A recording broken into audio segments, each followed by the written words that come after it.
Good day, everyone. Welcome to the video of the day. What a week was. SpaceX went public.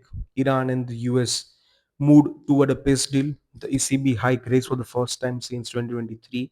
Commodity price are doing something nobody is, trying to negotiate and trying to learn something from it.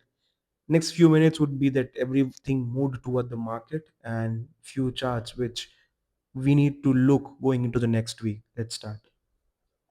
Starting with the commodities. So, talking about energy, Brent crude oil was going down in May June month, and the Iran US peace deal proposed sent oil lower as traders price in the reopening of the Hormuz Strait and a potential lift on the Iranian oil sanctions. Oil had been trading near $96 on a war risk. Watch this closely. If the deal falls through, we spike back fast.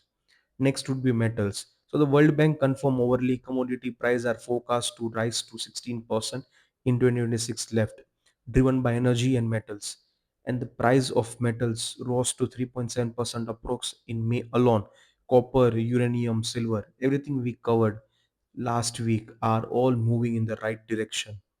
Next would be precious metals. So gold and silver dipped roughly around 1.7% in May as the dollar strengthened temporarily on Middle East peace hopes, but the structural story hasn't changed. Silver demand from solar and the EVs doesn't care about short-term dollar moves.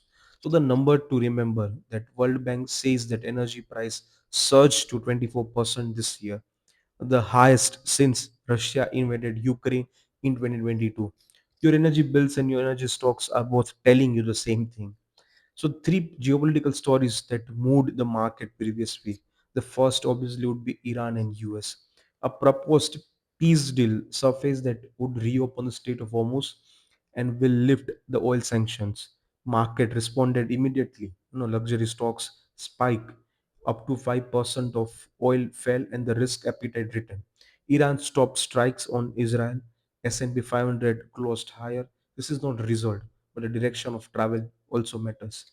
Next would be the story of the trillionaire SpaceX IPO. Elon Musk rang the opening bell even with Gwen Shotwell in New York and Texas simultaneously, and the most anticipated private company listed in years hit public market this week. Small investors scrambled for allocations.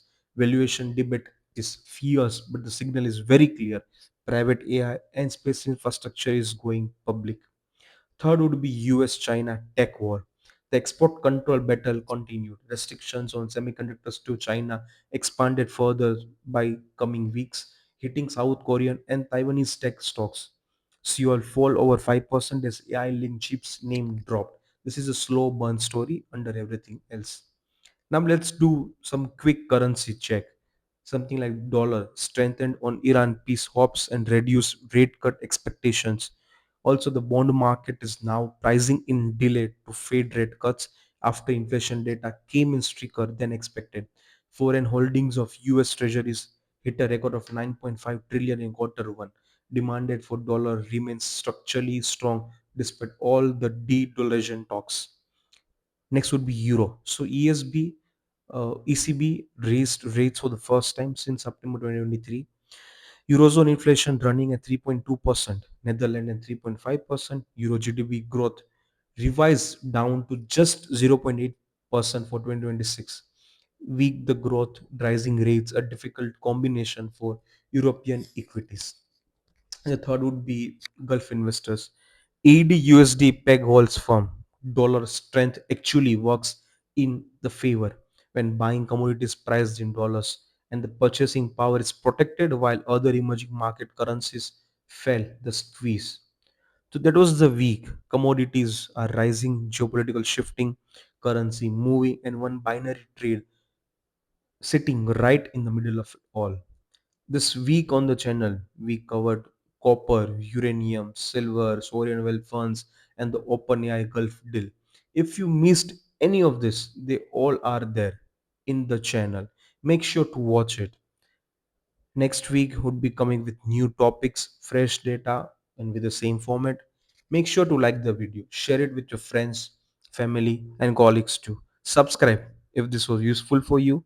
Welcome to Money Brief. Let's grow together.